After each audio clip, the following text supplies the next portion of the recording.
Magahi music recording studio गुरारो।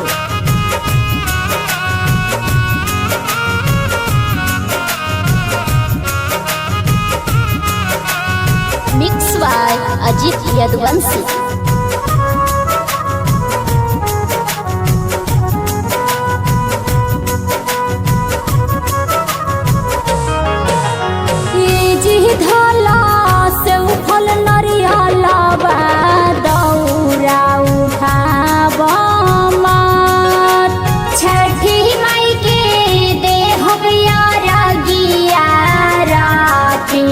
गांजा के घाट भूखल बानी छठ के परबिया रग दे हम दोनों बेर हथवा जोड़ी खड़ पर बैती ना भइले रग के बेर।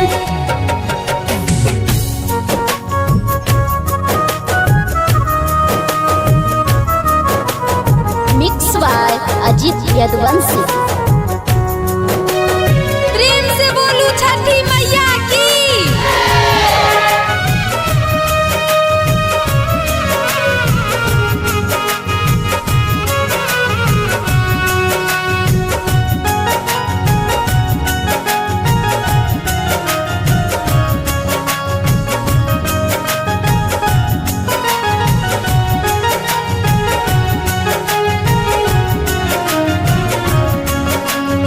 Magahi music recording studio गुरारो।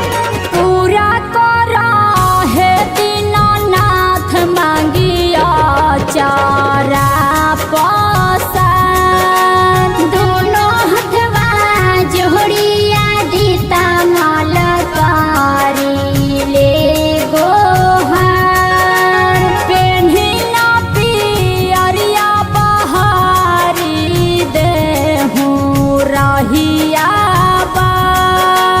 छठी माई के देहब रगिया देव उमगा घाट।